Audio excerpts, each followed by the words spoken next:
चकितं येन तस्मै श्री गुरवे नमः। वाञ्छाकल्पतरुभ्यश्च कृपा सिन्धुभ्य एव च पतितानां पावनेभ्यो वैष्णवेभ्यो नमो नमः। जय श्री रूप श्री सनातन भट्ट रघुनाथ श्री जीव गोपाल भट्ट दास रघुनाथ। एछाई गोसाई करी शरण वंदन, जहाँ हैते विघ्न नाश अभीष्ट पुराण। श्री कृष्ण चैतन्य प्रभु नित्यानंद श्री अद्वैत गदाधर श्रीवासादि गौर भक्त वृंद। हरे कृष्णा कृष्णा कृष्णा हरे हरे, हरे राम राम राम हरे हरे।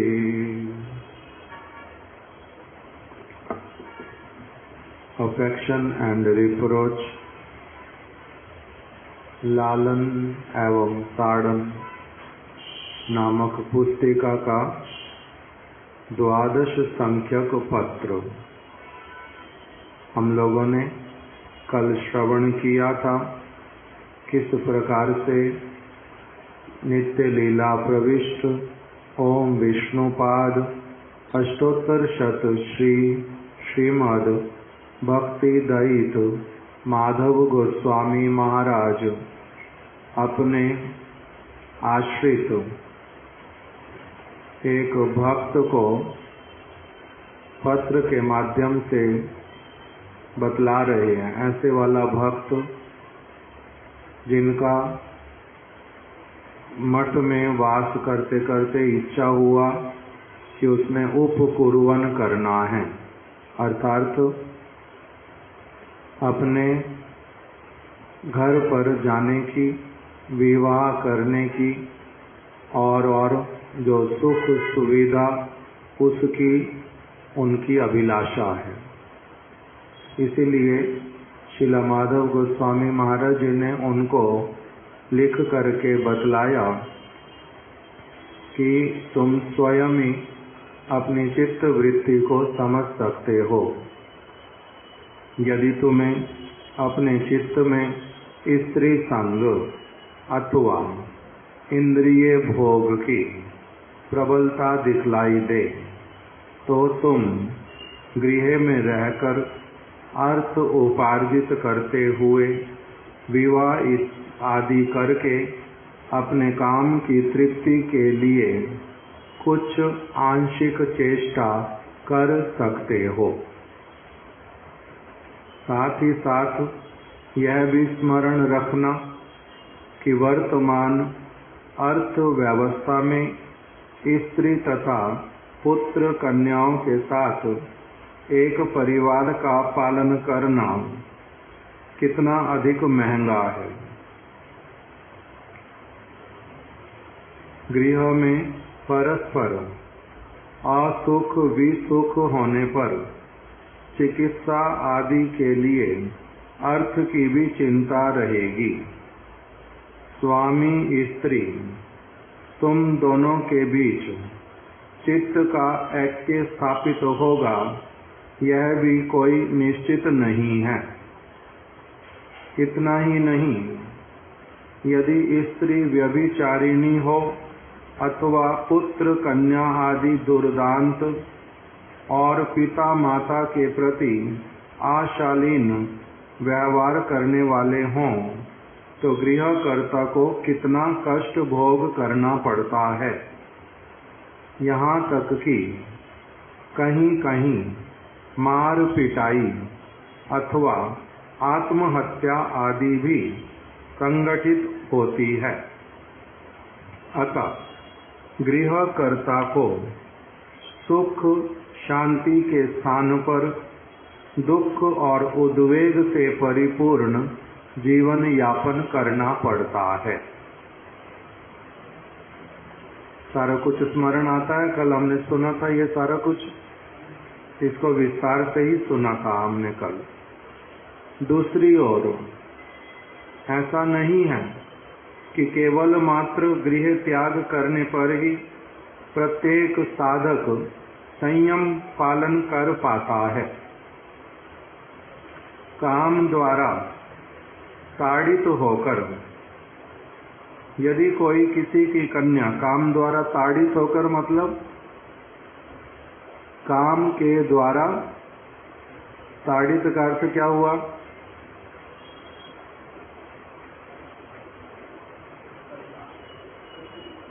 ताड़ित होने का अर्थ होता है जिसके जैसे काम वेग ने आकर के तुम्हारे पीछे इतना अधिक वो पड़ा कि तुम्हारे को उसने पिटाई लगाई, और तुम्हारे को पिटाई लगाते लगाते वो क्या करेगा? तुम्हारे को किसी की कन्या अथवा स्त्री के साथ में वो तुम्हारा मेल मिलाप बढ़ाने के लिए तुम्हें धकेलेगा, धक्का देगा। ताड़ित होने का अर्थ ये होता है।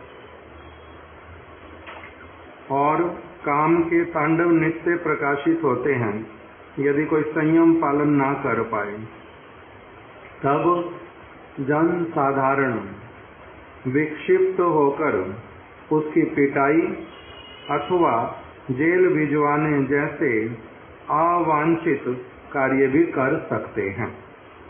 यहाँ तक हमने कल सारा श्रवण किया था कि यदि घर गृहस्थी बसाते हैं तो उसमें फिर किस किस प्रकार की चीजों में लिप्त होना पड़ता है, किस किस विषय की चिंता करनी पड़ती है, और भगवान का भजन करने वाली जो आकांक्षा वो सुदूर चली जाती है। समय ही मिलता नहीं उसके लिए, समय बहुत नष्ट होता है। इसीलिए गुरु वर्ग कहते हैं getting married means wasting 50% of your life for certain. अर्थात कोई व्यक्ति जब विवाह करता है तो ये गारंटीड है कि 50% उसने अपना जो सारा कुछ वो पहले से ही नीलाम कर दिया, नष्ट कर ही दिया, वेस्ट कर दिया। वेस्टिंग 50% ऑफ योर टाइम, 50% उसमें जाएगा ही जाएगा। तो इसलिए यदि कोई उसके बिना नहीं रह पाता तो क्या करेंगे? तो जाओ उल्टा चिंता वाली जो सारी वस्तुएं स्वयं ही उसको आलिंगन करो। विवाह किया, चिंता लो, किसी की रिस्पॉन्सिबिलिटी, उसके मन को रखो, उसके अनुसार कुछ कुछ अंततः एडजस्ट करो। ये सारा कुछ करना पड़ेगा, समय देना पड़ेगा। एक नया संसार प्रारंभ किया, एक और माता पिता भी मिले, फिर एक और भाई बहन भी मिले, एक और परिवार मिला बहुत बड़ा, गिफ्ट में सारा कुछ मिलता है। तो उसके साथ साथ में सारा कुछ देखना पड़ता। साले के घर में क्या हो गया, सासू क्या कह रही हैं, ये क्या है वो क्या, चाहे वो लड़की हो चाहे लड़का हो, उसके लिए बहुत सारी और चीजें भी एक साथ में आती हैं। तो इसीलिए एक तरफ से वो वाला सारा बता दिया, काम करना पड़ेगा, एनर्जी लगानी पड़ेगी, पैसा इकट्ठा करना पड़ेगा, चिंता भी करनी पड़ेगी, व्यवहार आगे बच्चे कैसा करेंगे कैसा नहीं वो सब भी देखना पड़ेगा। सारी की सारी चीजें एक के बाद एक। और लड़ाई झगड़ा अगर हो, मन अगर ना मिले पत्नी के साथ में, व्यभिचारिणी निकल आए, बच्चे आशालीन हो जाएं अथवा ना भी हों, तब भी उसमें जो सारा समय जाएगा, एनर्जी जाएगी, मोह उत्पन्न होता ही होता, उसके बिना नहीं चलता कुछ भी। सारा कुछ अच्छा, धन है, संपत्ति है, शरीर अच्छा है, यौवन है, बच्चे कहना मानते हैं, किंतु तब भी मोह आसक्ति जाती है? वो नहीं जाती। ये बच्चे एक तरफ से ये वाला, और दूसरी तरफ से क्या बताया कि अगर कोई आश्रम में आ भी जाता है, आश्रम में आने पर भी साथ ही साथ में, क्योंकि यहाँ पर तो हम लोग सिद्ध पुरुष होकर के आए नहीं, हम लोग सिद्ध पुरुष बन करके नहीं आए हैं। हम लोगों का अभी कुछ पिछले पत्रों में जैसे पढ़ लिया, कुछ सुकृतियों के प्रभाव से साधु संग करने की इच्छा हो गई है, किंतु साथ साथ में केवल सुकृति हैं ये बात भी नहीं है, हमारी दुष्कृतियां भी बहुत सारी हैं। उसके कारण मठ में आने पर भी और भी बहुत सारी वस्तुएं जो हमारे संस्कार अथवा स्वभाव के साथ आई हैं वो नहीं जाती। क्रोध करना हो, लोभ हो, मोह हो, आसक्तियां हो, पार्टीबाजी हो, कुछ न कुछ ये चलता रहता। क्यों? क्योंकि हमारी दुष्कृतियां हैं। हम क्या करते हैं, जिसके साथ में थोड़ा सा मन मिलता है उसके अगर वो गलत काम भी करे फिर भी उसी की साइड अपना खड़े हो जाएंगे, निरपेक्ष विचार नहीं रख पाते, इसको बोलते पार्टीबाजी करना। तो क्या करेंगे, जिनके साथ नहीं बनती उसका चाहे जितना भी अच्छा गुण क्यों ना हो वो मैं देखूंगा नहीं, इस प्रकार का भी हम लोग करने लग पड़ते। क्यों? क्योंकि पुराने संस्कार वही हैं, और गलती चाहे किसी की भी क्यों ना हो मैंने अपनी माननी ही नहीं। मैं क्या करूंगा, दूसरे के साथ में लड़ाई करूंगा ही करूंगा, अपने आप को सदैव सत्य प्रमाणित करूंगा और दूसरे को सदैव क्या प्रयास करूंगा, मिथ्या स्थापित करने के लिए। क्यों? क्योंकि मैं कौन हूँ, बद्ध जीव, दुष्कृतियां भी अपने साथ लेकर के आया हुआ हूँ। तो इसीलिए उसी के साथ साथ मेरा अपना काम वेग भी साथ लेकर के ही आया हूँ। मैं कोई पवित्र चरित्र वाला होके आया नहीं है। वही के वही सारे आकर्षण भी रहते हैं, मन के भीतर में भी सारी बातें चलती हैं। तो इसलिए कह रहे हैं अगर आश्रम में तुम आ गए, आश्रम में अगर रहते भी हो तब भी क्या होता है, उसके द्वारा यदि अपना संयमित जीवन यापन नहीं करो, इतना अगर बुद्धिमानी नहीं है, इतनी बुद्धिमानी नहीं है, जैसे पहले बाहर रहते थे बेलगाम, उसी प्रकार के अगर बेलगाम यहाँ पर भी रहेंगे तो उसके द्वारा क्या होता है, अपने लिए तो विपत्ति मोल ले ही लेते हैं, दूसरों के लिए भी विपत्ति खड़ी कर देते हैं। इस बात को भी हमने कल अच्छे से सुन लिया था कि किस प्रकार से जो एक त्यागी व्यक्ति अपना संयमित जीवन यापन बुद्धिमानी पूर्वक नहीं कर सकता और वो सब समय केवल मात्र इंद्रिय भोग के प्रति अथवा स्त्री संग के ही प्रति ललायित रहता है। कथा कीर्तन गुरु का आदेश, मठ में रहने पर कुछ सेवा कार्य अथवा कुछ न कुछ जो परतंत्रता, वो सारा विश्ववत लगने लग जाता है। उसी में ही घर में जाना नहीं, कुछ काम करना नहीं, किंतु मेरे को फिर रहना भी यहीं पर है क्योंकि सब सुविधा भी मिलती है, उसके साथ साथ में अपना सुधार भी यदि नहीं करना। घर में जाना नहीं चाहता हूँ, क्यों? क्योंकि जो पहले सारी बातें लिखी हैं उतना मैं इंटेलिजेंट हूँ, ये समझता हूँ कि घर जाऊँगा काम बहुत करना पड़ेगा, पैसे कमाई करने पड़ेंगे और चीज़ों में लगना पड़ेगा, इसलिए वहाँ भी नहीं जाना और यहाँ पर भी मैं अपना रह नहीं पा रहा हूँ जिस प्रकार से रहना चाहिए, यहाँ भी उस प्रकार से नहीं रह पा रहा। तो अगर ऐसे वाला तुम्हारा अवस्था हो जाए तब क्या होगा, यहाँ पर भी तुम्हारे लिए विपत्ति होएगी और तुम दूसरों को भी परेशानी में डाल दोगे। अगर किसी की कन्या के प्रति कुदृष्टि रखोगे, अगर उसके साथ में संबंध बढ़ाने के लिए कुछ करोगे और अगर उसने इस चीज को पसंद नहीं किया, शोर मचा दिया, अपने घर वालों को बता दिया, तब सीधा होएगी, वो लोग नाराज होकर के तुम्हें मार पिटाई करने के लिए आएंगे। होता है ऐसा नहीं होता। कल भी उदाहरण सुने थे, एक प्रभु था ऋषि, थोड़ा पगला हो गया था, इंग्लैंड का रहने वाला, मथुरा में रहता था। वो एक हमारी जो गुरु बहन वृंदावन वो मथुरा में, वो विवाह करेगी नहीं, भजन करती है, सेवा करती है, उसका नाम यशोदा, वो उसके पीछे पड़ता था बहुत ज्यादा। और थोड़ा पगला होने के कारण क्या करते, जब जैसे अभी यहाँ कथा चल रही, मथुरा में ऐसे कथा चल रही, वो बैठे बैठे क्या करेगा, ब्रह्मचारी ऐसी जगह पर बैठेगा जहाँ यशोदा बिल्कुल पास में बैठेगी, दिखाई देगी, और यहाँ नोटबुक में कुछ ना कुछ लिखता रहेगा, पत्र लिखते लिखते उसके ऊपर डालेगा बीच बीच में, सबके सामने ही, कथा करने वाले के भी सामने, लोगों के भी सामने, ऐसे पत्र डालेगा। एक दिन उसको पत्र में लिख दिया, जे आज तो तेरे को मेरे साथ होटल वाले रूम में चलना ही चलना पड़ेगा, मैंने होटल बुक कर लिया, अगर नहीं चलेगी तब मैं नीचे मार्केट में तेरा हाथ पकड़ लूंगा, ये करूंगा वो करूंगा। वो अपने पिताजी को दे दिया। उसका पिताजी जो है, जैसे उसके हाथ में लेटर आया, वो उसको पिटाई लगाने के लिए आया अच्छे से।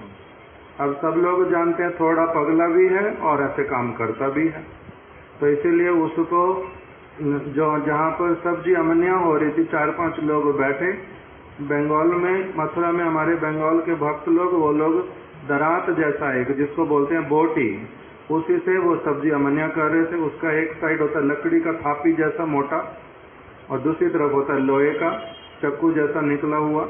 वो लेकर के वो थापी वाला जो लकड़ी है उसको वो पकड़ लिया उसके पिताजी ने, ऋषि को जहाँ पीछे पीठ पे हो, मुंह पे हो, पैर पे हो, सिर पे हो, सब जगह मारता है थापी से।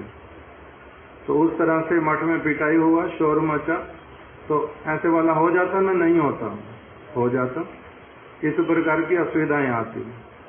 तो इसलिए कह रहे हैं कि इधर भी अगर तुम संयमित होकर के नहीं रहोगे, अपना काम वेग है उसके लिए अगर तुम इस प्रकार का आशालीन व्यवहार करोगे, तो उसके द्वारा क्या हो सकता है, यहाँ पर भी उसके लिए बता दिया कि किसी की कन्या अथवा स्त्री के साथ में मेल मिलाप यदि बढ़ाओगे, इसलिए ब्रह्मचारी सन्यासी के लिए क्या बताया कि वो बहुत लिमिटेड ही जो संबंध इस प्रकार का रखेंगे, उससे जहाँ तक सेवा कार्य, हरि कथा कीर्तन का प्रश्न उत्तर इत्यादि, उतने तक ही वार्तालाप करेंगे, उससे अधिक उनके साथ में संबंध कभी भी नहीं बढ़ाएंगे। क्यों? क्योंकि ये वस्तुएं असुविधा में डालती। कभी कभी कोई भूल से भी ऐसा करता है। आपने किसी महिला को किसी गलत कारण से, उसने, मान लो उदाहरण देता हूँ कि कोई एक स्त्री मथुरा में, उसको वो बार बार क्या करती है, ब्रह्मचारियों के पीछे पड़ती है। एक स्त्री थी मथुरा में, वो हमारे श्याम बिहारी के पीछे बहुत पड़ती है, और श्याम बिहारी उससे छुटकारा चाहता। पहले उसको लेकर के गए जगन्नाथपुरी, इसमें पुरुषोत्तम मास में, सब लोगों के साथ में वो भी गई।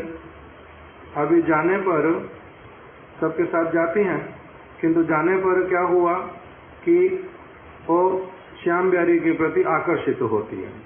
श्याम बिहारी को ये बात पता चलती नहीं, उसके प्रति आकर्षित होती। उसको बार बार उसके पास परांठा लेकर के जाती, उसको सामान देगी, उससे बात करती, कुछ न कुछ पूछना जबरदस्ती। तो उसको तब भी पता चला नहीं। कुछ समय के बाद ऐसे करते करते वो ज्यादा, तब श्याम बिहारी जब पकड़ लिया इस बात को कि ये तो मेरे पीछे पड़ी, परेशान करती है, तब अभी उसके साथ में बात करनी छोड़ दी, और तब भी उसका पीछा छोड़ती नहीं। विवाहित स्त्री, बच्चे भी हैं। वो मठ में आकर के एक दिन सुबह सुबह मंगल आरती के बाद में श्याम बिहारी अपने कमरे में गया, वो भी उसके कमरे में अपना पीछे चले गए। श्याम बिहारी थोड़ा सा गुस्से वाला व्यक्ति, अक्खड़ भी है। तो वो जैसे आप बोलोगे कि प्रभु जी आप चलोगे, मैं क्यों जाऊंगा, ऐसे बोलते हैं, मैं क्यों जाऊंगा, इस प्रकार से बोलने वाला। तो वो महिला आ गई अंदर, तो बोलता है कि क्या चाहिए, तो उसने अपना कुंडी बंद कर दी महिला ने। फिर बोल रहा है क्या चाहिए, वो बोलती नहीं ठीक से, किंतु अपने कपड़े उतार दिए उसके सामने, साड़ी उतार दी, फिर और कपड़े भी उतार दिए। वो देखता है अकेला बैठा हुआ, वो डरता भी नहीं। मैं हूं तो शोर मचाऊंगा, आसपास वालों को बुलाऊंगा कि भाई इधर आओ, ये पागल स्त्री क्या कर रही है, किंतु वो कुछ करता नहीं। वो कपड़े उतार दिया उस महिला ने, ये अपना खड़ा हुआ, उसके कपड़ों को उठा लिया। सबसे पहले उसके कपड़ों को उठा करके कुंडी खोल के बाहर आ गया, ताला लगा दिया बाहर से, उसको अंदर छोड़ दिया। उसके घर गया, उसके बेटे को बुला के ले आया। उसका बेटा 20-21 साल का, उसके घर से उसके बेटे को बुला करके ले आया, बाहर उसके कपड़े पकड़ा दिए, जे जा अपनी माता को अंदर से लेकर के आ जा। वो इस प्रकार की संभाल अपनी माता को, यहाँ भेजना नहीं आगे से। तो इस प्रकार के लोग भी होते। जब कोई व्यक्ति ठीक ठीक रूप में देखेगा तब पता चलता है कि अलग अलग लोगों की अलग अलग असुविधाएं। अभी ये पूरी कहानी खत्म हो गई, ये वाली जो बतानी थी।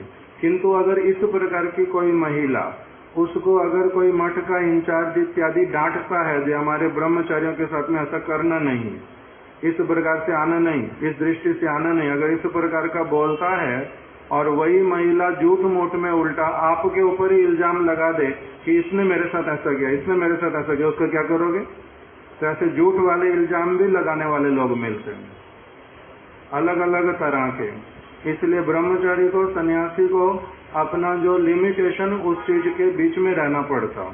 अगर थोड़ा सा भी किसी को बहन बना करके, किसी को कुछ माँ बना करके, थोड़ा सा भी सहानुभूति अगर ज्यादा रखने जाओगे, इमोशनल होगे, तो वही तुम्हारे को ले डूबेंगी, वही ले डूबती है। इसलिए इस बात का चिंता करना पड़ता।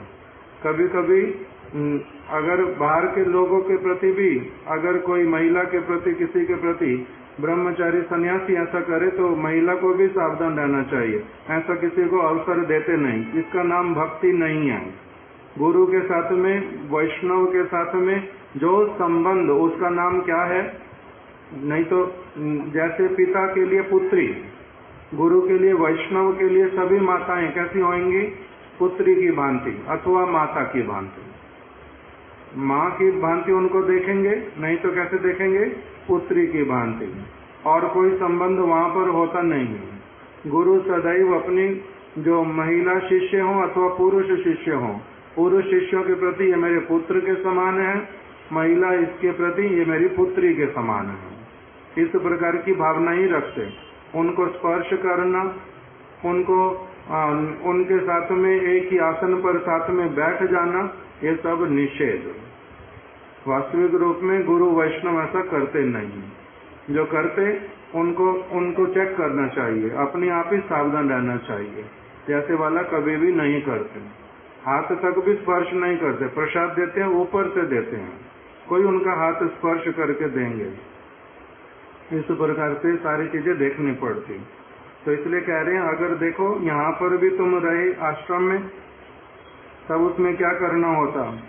अगर किसी की कन्या के साथ अथवा किसी की पत्नी के साथ में, किसी की पत्नी खराब हो, वो किंतु अगर बाहर में गड़बड़ करती है तब इसका बस चलता नहीं, किंतु आश्रम में करती है तो ये लड़ाई करने भी आता, पिटाई भी लगा देता, ऐसे वाली भी चीजें होती। तो हर एक अवस्था में कह रहे हैं कि क्या करना चाहिए?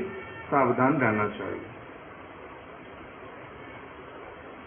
इसलिए अगर तुम आश्रम में रहते हो और संयम पूर्वक अगर नहीं रहते, क्योंकि अभी तुम मुक्त पुरुष तो हुए नहीं, काम वेग तो है ही है, किंतु उसको क्या करना पड़ता है? संयम के साथ में रहना पड़ता।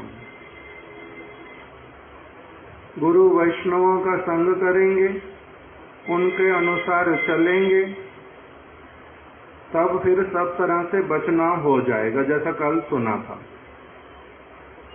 कृष्ण भक्ति यदि है बलवान न, काम क्रोध साधकेरे की कोरीते पारे, यदि है साधु जनार संग। यदि कोई साधु व्यक्ति का गुरु पाद पद्म का ठीक ठीक रूप में संग करे, उनके अनुसार अपना दिनचर्या बनाए, उनके अनुसार सेवा करे, उन समस्त वस्तुओं में व्यस्त रहे जो भक्तिमयी है, तब उसका काम क्रोध इत्यादि कुछ नहीं बिगाड़ पाते। तो इसलिए उस प्रकार से अपने आप को संयमित करना चाहिए।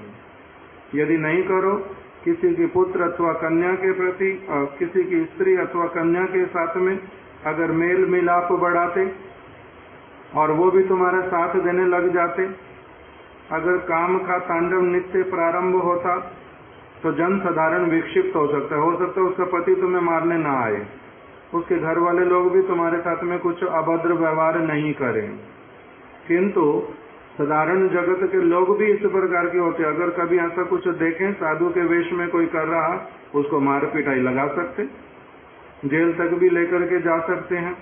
तो इस प्रकार की चीजों से क्या रहना, सावधान रहना। अब ये दोनों बातें बतला दी, घर वाली भी बता दी, आश्रम में रहने के नियम भी बता दिए। उससे आगे बोल रहे हैं, ऐसी अवस्था में मठवासी अथवा गृहस्थ होने के विषय में उचित अनुचित दोनों पक्षों का सम्यक विचार करके ही अपना कर्तव्य निर्धारित करना।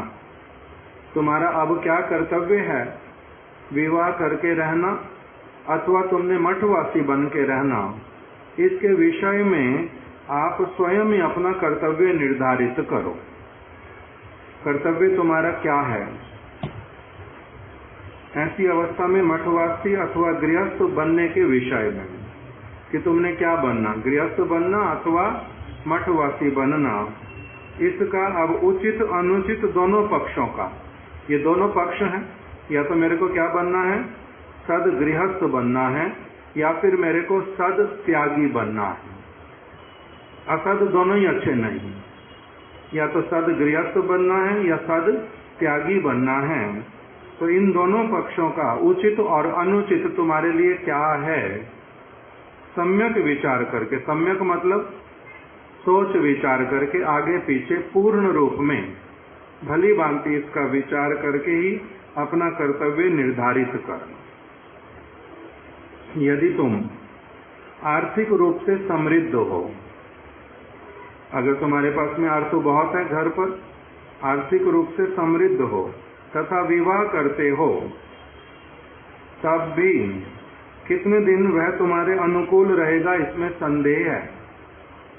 कह रहे अगर तुम आर्थिक रूप में समर्थ भी अगर हुए, पैसा है, सारा कुछ पैसा होने से ही होता नहीं, पैसा होने पर ही अर्थ में अगर समृद्ध भी हो और फिर विवाह करोगे, तब भी कितने दिन तक वह तुम्हारे अनुकूल रहेगा इसमें संदेह है। इससे बड़े बड़े धनी व्यक्ति भी विवाह करते हैं तो डाइवर्स भी होते हैं, विवाह करते हैं तो मार पिटाई भी होती है और चीजें भी होती हैं।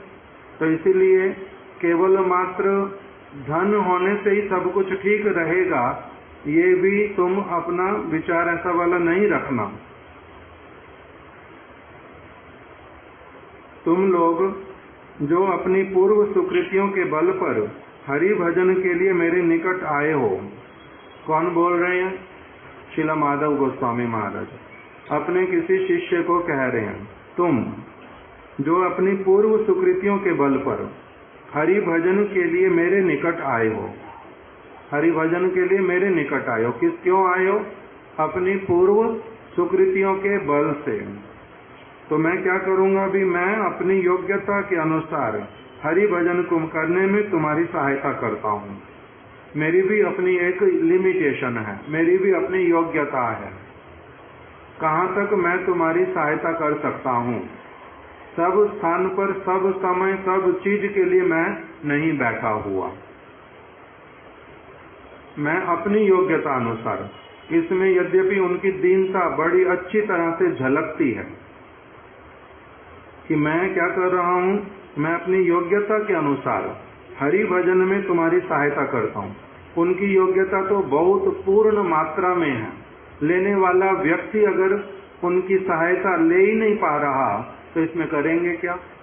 इसीलिए अपने लिए ही बोल रहे हैं कि तुम मेरे पास में अपनी पूर्व सुकृतियों के बल से हरि भजन करने के लिए आए हो। और मैं क्या कर रहा हूँ, अपनी योग्यता के अनुसार हरि भजन करने में तुम्हारी सहायता कर रहा हूँ और करता रहूंगा। अभी कर भी रहा हूँ और करता भी रहूंगा। अभिभावक के रूप में, अभिभावक मतलब पालन पोषण करने वाले, माता पिता इत्यादि, इनको बोलते हैं अभिभावक। अभिभावक के रूप में मैंने तुम्हें जीवन के दोनों पक्षों के ही गुण दोषों का स्मरण करा दिया है। दोनों पक्ष, गृह त्यागी बनना गृह त्यागी बनना अथवा गृहस्थ बनना, मैंने तुम्हारे को दोनों पक्ष दिखला दिए। दोनों पक्षों के कुछ कुछ गुण और कुछ जो दोष हैं वो भी मैंने तुम्हें अच्छी तरह से समझा दिए। क्यों? क्योंकि मैं कौन हूँ, तुम्हारा अभिभावक हूँ। तुम मेरे पास हरि भजन करने के लिए आए पूर्व सुकृतियों के बल से, और मैं भी अपनी योग्यता के अनुसार तुम्हारी सहायता करने की चेष्टा कर रहा हूँ और करता रहूंगा।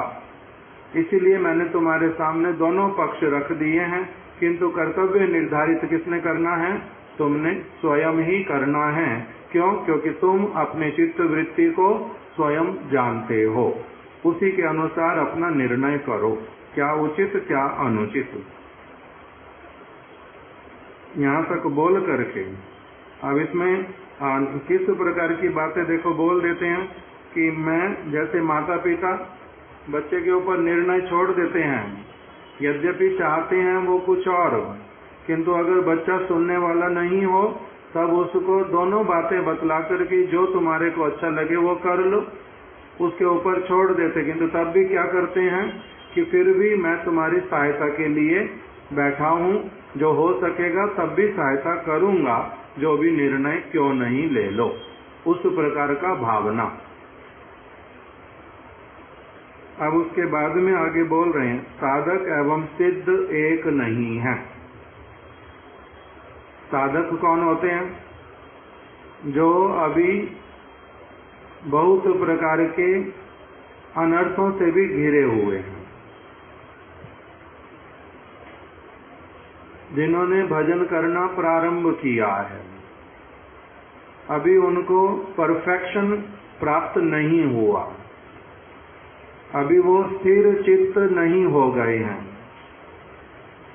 अभी उनको अपनी मंजिल मिल नहीं गई है,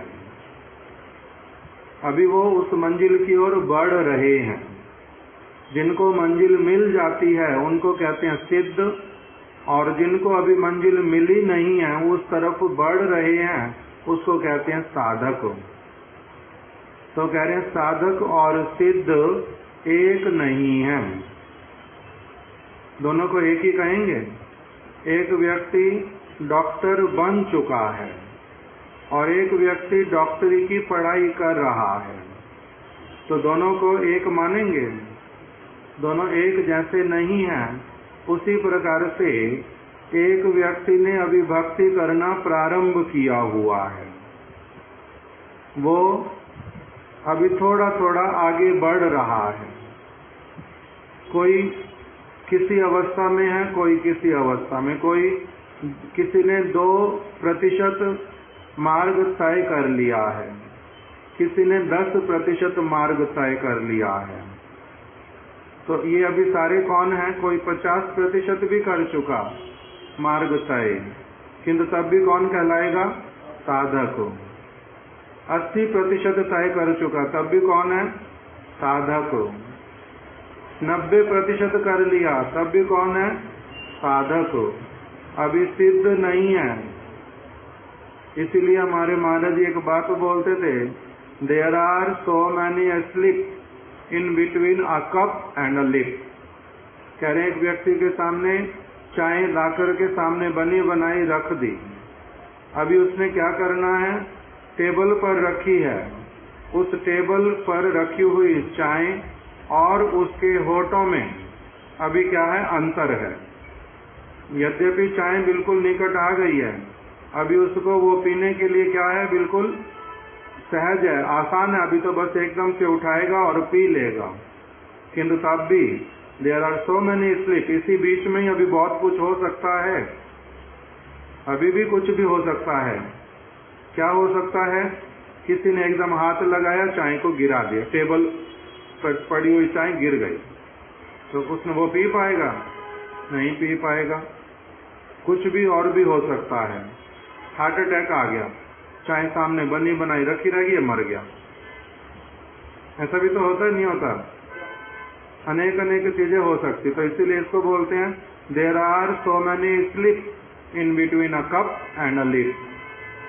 आपके होठों और कप के बिल्कुल पास पास होने पर भी, जैसे भरत महाराज जी का हम लोगों ने चरित्र श्रवण किया था, उन्होंने साधु संग के प्रभाव से भगवान की ओर मति तो लग गई, और भगवान के ओर इस प्रकार की मति लगी कि बहुत बड़ा साम्राज्य, धन संपत्ति, पत्नी, बालक, इतनी सारी प्रजा, सारे सेवक, सबको छोड़ करके एक भी मुद्रा अपने साथ में नहीं लेकर के, जो पहने हुए वस्त्र उसके अतिरिक्त और कोई वस्त्र भी साथ में लिया नहीं, कोई एक फल उठा लूं अपने साथ में लेके चल दूं वो तक भी लिया नहीं, संपूर्ण रूप में वैरागी होकर के घर से अपने चल पड़े। युवा अवस्था थी, अभी वृद्ध हुए नहीं थे,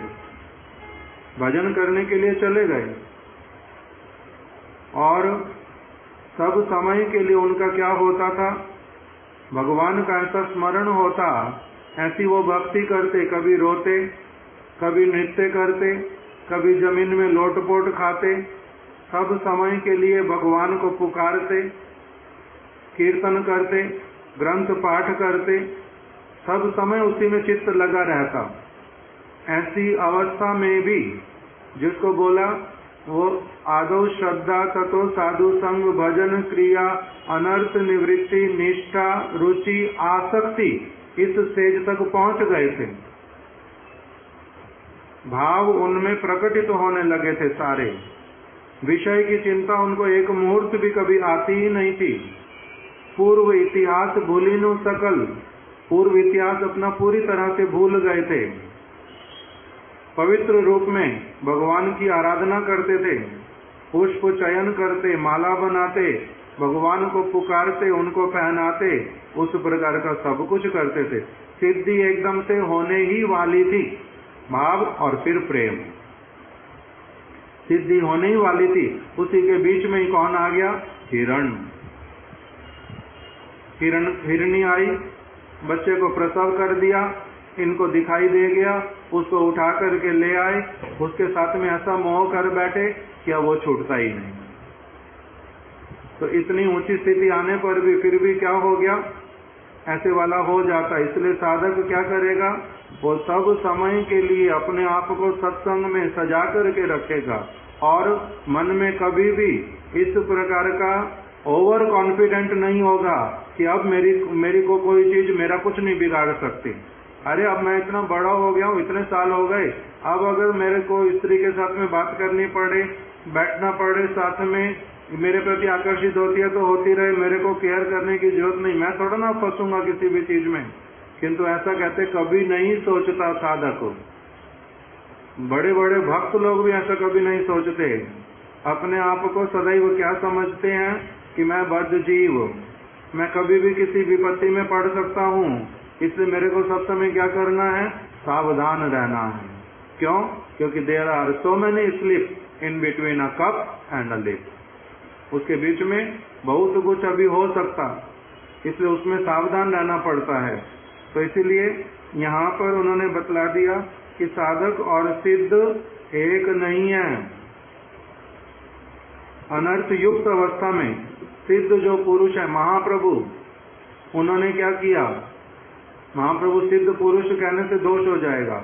महाप्रभु तो स्वयं भगवान, और महाप्रभु वाली लीला का तो कहना ही क्या, कृष्ण वाली लीला में भी, जिसमें उन्होंने 100 कोटि गोपी, 100 करोड़ गोपियों के साथ में भी नित्य गान इत्यादि किया, रास विलास किया, तब भी उनको क्या कहा गया? ये भगवान कौन है? भगवान है आत्मा राम, भगवान है आप्त काम, उनमें कोई जड़ीय काम, इस प्रकार की कामनाएं, ये सब कुछ हो नहीं सकता, होता ही नहीं है। उनका अलग छोड़ दो। महाप्रभु सन्यास जब वेश लिया साधु बनने का, जिनका अभिलाषा, उनके लिए सबसे पहले जो आदर्श प्रस्तुत कर दिया, उन्होंने क्या आदर्श प्रस्तुत किया? स्त्री नाम प्रभु ना सुनीला काने। उन्होंने अपने कान से स्त्री शब्द भी कभी सन्यास के बाद में श्रवण नहीं किया। अर्थात कान के माध्यम से भी स्पर्श करने के लिए निषेध किया। अपने सभी परिकरों को बता दिया कि आपकी पत्नी इत्यादि साथ में आने पर भी हमारे पास में उनको लाना नहीं, हमारे से उनको मिलाना नहीं, हमारे साथ में उनकी कोई बात भी करना नहीं, कभी नहीं करना। वार्तालाप नहीं करते उनके विषय में, उनके विषय में कुछ पूछते भी नहीं कभी भी। उनका दायित्व किसने लिया? उनके पति इत्यादि ने। वो देखेंगे उनको, उनके भजन की बात हो, उनकी और कोई चीज हो ना हो, वो सारा कुछ कौन देखेंगे? वो स्वयं देखेंगे। इसीलिए उनके परिकरों के साथ में भी वार्तालाप करते नहीं। केवल एक भक्त आया था जिनका जो नवद्वीप धाम से, उनका नाम था परमेश्वर। वो परमेश्वर जो है सरल व्यक्ति, उनका मिठाई का दुकान था नवद्वीप में। महाप्रभु उनके यहाँ से मीठा लेकर के खा लेते थे। वो एक बार सारे भक्तों के साथ में आए नवद्वीप से जगन्नाथपुरी। महाप्रभु को जब प्रणाम किया तब उन्होंने अपनी आप से बोल दिया कि मेरी सहधर्मिणी भी, मेरी पत्नी भी मेरे साथ में आई है। महाप्रभु ने उनसे सिर्फ इतना पूछा, परमेश्वरिया तुम अच्छे हो, ठीक हो? तो उन्होंने कहा मैं ठीक हूँ, मेरे साथ में मेरी पत्नी भी आई है। तो सुन करके महाप्रभु एकदम शांत रह गए, सुन करके भी नहीं सुना ऐसे वाला बात कर दिया। इसलिए वहां पर कविराज गोस्वामी ने लिख दिया, सरल स्वभाव उसने बोल दिया, किंतु प्रभु ने उस बात को भी अपने कान में लिया नहीं। एक बार कोई जगन्नाथ जी की सेविका, वो गीत गोविंद का पद गान कर रही थी, बड़ा मधुर स्वर, बहुत एकदम शांति का समय, शब्द बिल्कुल एकदम अच्छी तरह से कान में पड़ रहा। गीत गोविंद के शब्दों को सुनते सुनते महाप्रभु एकदम से इतना अधिक उसके प्रति आकर्षित हुए, जहां से शब्द आ रहा था उस तरफ दौड़ लगा दी। गोविंद प्रभु उनके पीछे दौड़ लगाने लगे, उनको पकड़ेंगे किंतु पकड़ नहीं पा रहे। इसलिए एक स्थान पर दूरी से ही बोल दिया, प्रभु स्त्री गान गा रही है। उसी से उन्होंने क्या किया, जैसे ही ये शब्द पहुंचा कान में रुक गए और गोविंद को बोला, गोविंद आज तुमने मेरे प्राणों की रक्षा कर दी। मैंने सन्यासी वेश लिया हुआ, यदि मैं भाव के आवेश में भी अगर सुध बुध खो बैठा हूँ शरीर की और कुछ पता नहीं चलता बाहर से, यदि तब भी मैं अगर उसको जाकर के स्पर्श कर लेता, कितना सुंदर गान मेरे को सुनाया, मैं अगर उसको प्रसन्न होकर आलिंगन कर लेता, मेरा सन्यास धर्म नष्ट हो जाता। तुमने मेरे प्राणों की रक्षा कर ली, ये बात बोल दी। और महाप्रभु ने क्या कहा, एक भक्त थे जिनका नाम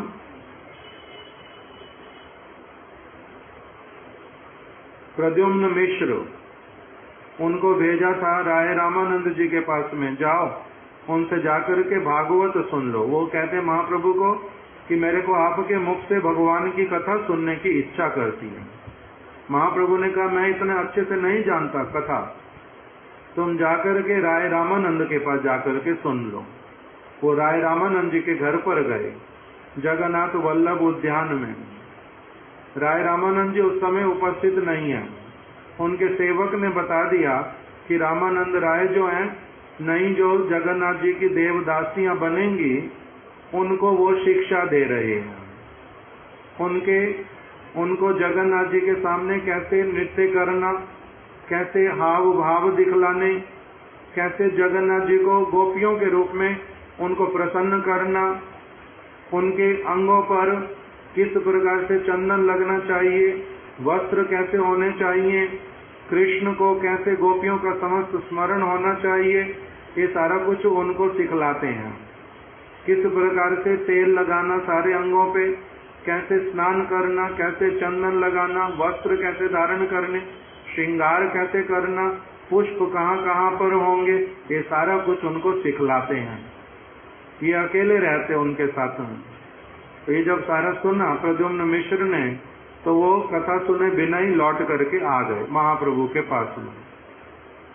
महाप्रभु ने उनकी बात समझ ली कि ये क्या मन में विचार ले रहे हैं कि राय रामानंद वो तो युवती देवदासियों के साथ में रहते हैं, उनसे कथा सुनने के लिए श्रद्धा होती नहीं, उनके पास कथा नहीं सुननी। महाप्रभु ने उनको बतला दिया, एकला राय रामानंद ऐसे आए अधिकार। राय रामानंद केवल जगत में एकमात्र ऐसा व्यक्ति जिसका इस प्रकार का स्थिति है। नहीं तो अपने लिए महाप्रभु कहने लगे, मैं सन्यासी हूँ, किंतु अगर मेरे सामने कोई लकड़ी की बनी हुई भी स्त्री का पुतला अगर कोई खड़ा कर दे, पुतली, तब भी मेरे को दो प्रकार से असुविधा होती है। एक, मेरा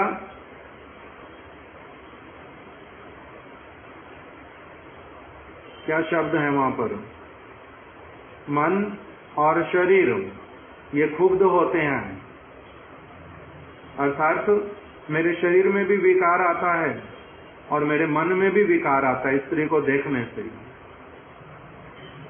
किंतु राय रामानंद का ऐसा नहीं होता, और ऐसा वाला अधिकार सबका होता नहीं। कोई एक आधा जगत में विरला कोई ऐसा होता जो भगवान के भजन के प्रभाव से इतना उन्नत हो जाता, जैसे सुखदेव गोस्वामी। सुखदेव गोस्वामी के विषय में क्या बात आ गई भागवत में। व्यास जी को स्नान करने वाली युवती स्त्रियों ने सरोवर में स्नान कर रही, सुखदेव गोस्वामी पहले चले जा रहे दौड़ करके, पीछे से व्यास देव जी जा रहे। सुखदेव गोस्वामी युवा अवस्था, तरुण अवस्था, नग्न नंग धड़ंग पूरी तरह से, अत्यंत सुंदर स्वरूप, कृष्ण के जैसा शरीर का वर्ण, आभा युक्त। दूसरी तरफ से वेद व्यास जी वृद्धावस्था, किंतु उन कन्याओं ने बोल दिया, उन्होंने सुखदेव गोस्वामी को देख के उनको कुछ हुआ ही नहीं, किंतु जब वेद व्यास जी को देखा तब क्या बोल दिया, अंगों को ढकने लगी। वेद व्यास जी ने कहा, किस प्रकार का व्यवहार तुम्हारा, मेरा बालक युवा तरुण, उनको नग्न अवस्था, उसको देख करके तुम्हारा लज्जा हुआ नहीं, मेरे को देख करके अंग ढकती हो, ये क्या बात हुई। तब उन्होंने बोल दिया, आपका जो पुत्र वो इस प्रकार की चित्त वृत्ति वाला, इस प्रकार की चित्त वृत्ति वाला, उसको काष्ठ में और काष्ठ की बनी हुई लकड़ी की बनी हुई जो कन्या और जो वास्तविक कन्या अथवा कन्या और पुरुष, उसमें भी उनको अंतर नहीं पता, वो इतना अधिक अलग प्रकार की चित्त वृत्ति वाला, किंतु आपको ये सब कुछ पता है अंतर क्या होता है पुरुष और स्त्री में। वहां पर भागवत के श्लोक में बता दिया, लिखा वेद व्यास जी ने, वहां पर भागवत में स्वयं उन्होंने लिख दिया इस बात को, एक ही श्लोक में सारा कुछ आ गया, छोटा सा श्लोक। उसमें कह रहे हैं कि उन स्त्रियों ने मेरे को क्या उत्तर दिया कि हम लोग जब किसी को देखती हैं, उनको देखने से ही हमें पता चल जाता है कि ये किस भावना के साथ में हमारे को देखता है और इसका अपना स्थिति क्या है, ये हमारे को समझ आ जाता है। तो इस प्रकार से ऐसे वाला जो व्यक्ति सुखदेव गोस्वामी जैसा अथवा राय रामानंद जी जैसा कोई महापुरुष बहुत विरला कोई होता है। नहीं तो महाप्रभु ने हम सब लोगों का पक्ष लेकर के बोल दिया कि हम लोग कैसे वाले हैं कि अगर हमारे को लकड़ी की बनी हुई मूर्ति भी दिखलाई दे तब हमारा क्या होता है, मन और शरीर में क्षोभ उत्पन्न होता है। इसलिए साधक को कैसा रहना पड़ता, सावधान। ये सारी बातें क्यों बोलते हैं, नहीं तो प्रभुपाद जी उनके पास उनकी अपनी बहन मिलने के लिए आई। प्रभुपाद जी सन्यासी हो गए जिस समय, और अपनी कुटिया के भीतर में थे, उनके सेवक बाहर बैठे। प्रभुपाद जी की सबसे छोटी बहन अर्थात आयु में लगभग 15-18 वर्ष का अंतर है। वो सबसे छोटी बहन मिलने के लिए आई। सेवक ने उनको अंदर भेज दिया। प्रभुपाद जी ने जैसे ही उसको देखा, उठ करके साथ साथ बाहर आ गए, सेवक के साथ खड़े हो गए। सेवक को बोला, जी अकेली महिला को भीतर में क्यों भेज दिया? तो बोलते, प्रभुपाद ये तो आपकी बहन। तो बोलते, बहन होने पर भी स्त्री शरीर, ये आपकी पुत्री जैसी है, बहुत छोटी पुत्री जैसी होने पर भी स्त्री शरीर। इसलिए भागवत में हमारे लिए क्या बतलाया?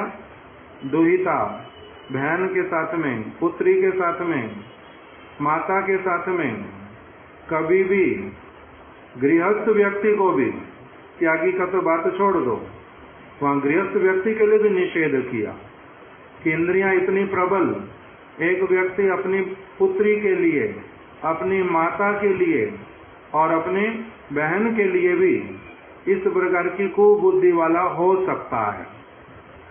अवसर है, भले ही कैसा भी क्यों ना हो, तो इसे निषेध किया कि उस प्रकार का करते नहीं। क्यों? क्योंकि हम कौन है? बद्ध जीव। हम लोग कोई सिद्ध पुरुष हैं। इसलिए बहुत सारे ऐसे उदाहरण एक के बाद एक शास्त्रों में भी बतलाए। ब्रह्मा जी के लिए बतला दिया, शंकर जी को मोहिनी रूप दिखा करके भगवान ने दिखा दिया। कितने शंकर ब्रह्मा जी का पुत्री के प्रति की भागवत मिथ्या नहीं बोलती है। भागवत में जो लिखा उल्टा वो परम सत्य। हमारा आश्चर्य करने से भी होगा नहीं। ऐसा होता है कोई? ऐसा थोड़ा ना होता है, किंतु होता है। इसे ब्रह्मा जी का भी दिखला दिया पुत्री के प्रति। तो इसलिए यहाँ पर उसी बातों को ही सब एक साथ में लेकर के क्या बोल रहे हैं?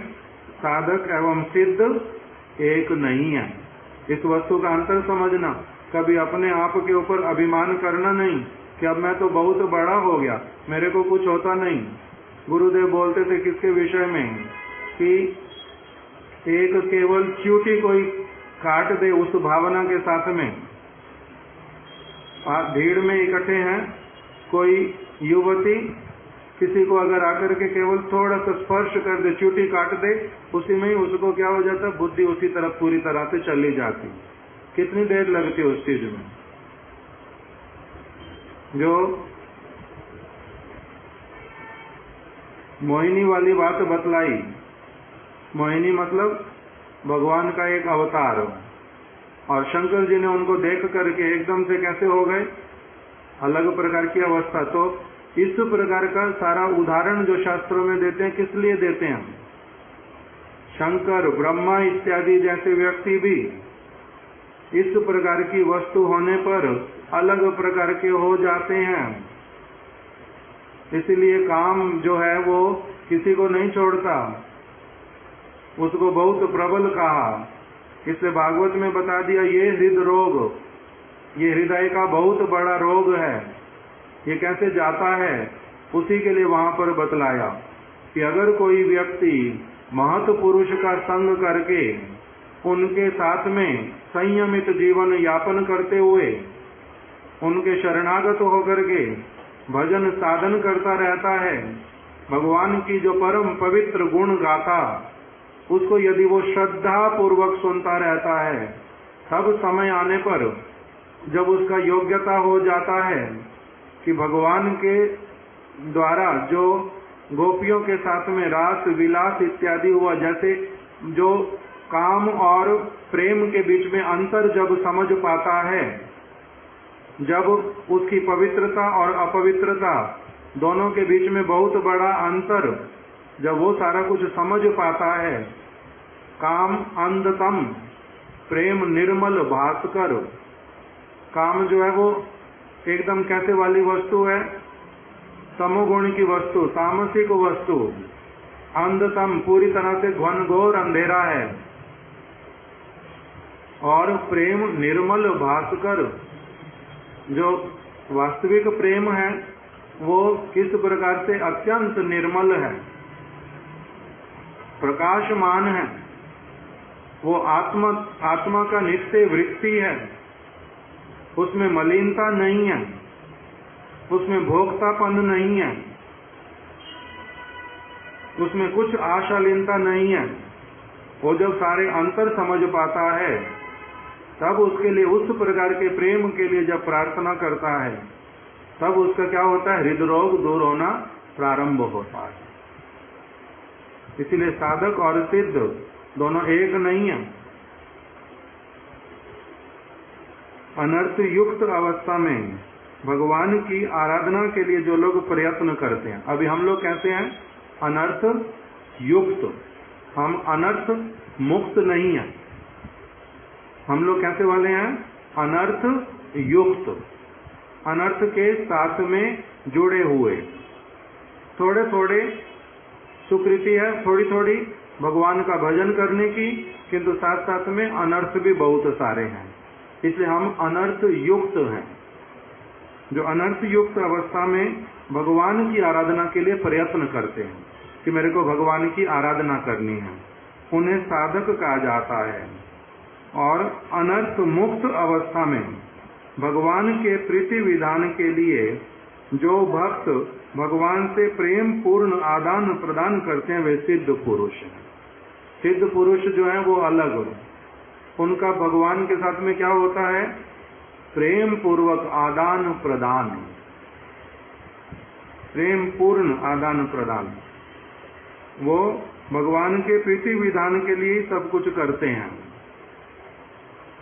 अतः साधकों में कभी कभी काम, क्रोध एवं लोभ आदि लक्षण दिखलाई देने पर उसमें चिंतित होने की आवश्यकता नहीं है। इसमें डिस्करेज नहीं होना कि ये कैसी चीजें जाएंगी मेरी। कह रहे साधक में काम रहेगा, क्रोध रहेगा, लोभ इत्यादि भी रहेगा, ये लक्षण दिखलाई देंगे, किंतु तब भी घबराने की आवश्यकता नहीं है, चिंतित होने की भी आवश्यकता नहीं है। करना क्या है, किंतु साधक सर्वदा ही साधु शास्त्र एवं गुरु वचनों के द्वारा काम, क्रोध आदि रिपुओं के हाथों से मुक्त होने के लिए सचेष्ट रहेंगे। तो जैसे अभी हमने पहले भी सुन लिया, यदि है साधु जनार संग, काम क्रोध साधक रे की को रीते पारे, ये है तो सही हमारे में, काम भी है, क्रोध भी है, लोभ भी है, किंतु ये रहने पर भी कह रहे हैं चिंतित होने की आवश्यकता नहीं है, डिस्करेज होने की आवश्यकता नहीं है। इससे तो फिर मैं कभी पार पा ही नहीं पाऊंगा। शंकर जी नहीं पार पा रहे, ब्रह्मा जी नहीं पार पा रहे, महाप्रभु अपने विषय में यही बात बोल रहे हैं, बड़ी असुविधा वाली चीजें हैं। ये तो बात एक तरफ से सत्य है, सत्य होने पर भी इतनी बड़ी चीज भी क्यों ना हो, किंतु यदि मैं वास्तविक साधु संग करते हुए संयमित साधक वाला जीवन व्यतीत करूंगा तो उसके द्वारा क्या होगा, अगर ऐसे वाला सचेष्ट रहूंगा तो इनके हाथों से मुक्त भी हो जाऊंगा। तो इसे डिस्करेज होने के लिए बोला नहीं। साधक सर्वदा साधु शास्त्र एवं गुरु वचनों के द्वारा इंटेलिजेंट बनेगा, हर परिस्थिति में इन वस्तुओं को ध्यान में रखेगा, अपने आप को ऐसी अवस्था में डालेगा नहीं, हाथों से मुक्त होने के लिए सचेष्ट रहेंगे। ऐसे साधन की चेष्टा द्वारा साधक के प्रति भगवान एवं साधु गुरु वैष्णवों की कृपा भी वर्षित होती है। कह रहे जब गुरु पाद पद्म अथवा भगवान देखते हैं कि ये व्यक्ति सचमुच में सचेष्ट है, सावधान है, इससे मुक्त होना चाहता है, मेरी ओर आना चाहता है, तब वो उसके प्रति क्या करते हैं, कृपा करके उसको अपनी ओर आगे भी ले जाते हैं, इस चीज से उसको मुक्त भी करते हैं, दूर भी रखते हैं, जिसके फलस्वरूप वह अति शीघ्र ही अनर्थों से मुक्त हो सकता है। तब फिर इससे मुक्त भी हुआ जा सकता है, ऐसा नहीं कि इससे मुक्त नहीं हो सकते। अभी हम यहीं तक रख देते, कल अब इससे आगे श्रवण करेंगे और ये वाला पत्र पूरा करेंगे। वांछा कल्प तरुभ्यश्च कृपा सिंधुभ्य एव च पतितनां पावनेभ्यो वैष्णवेभ्यो नमो।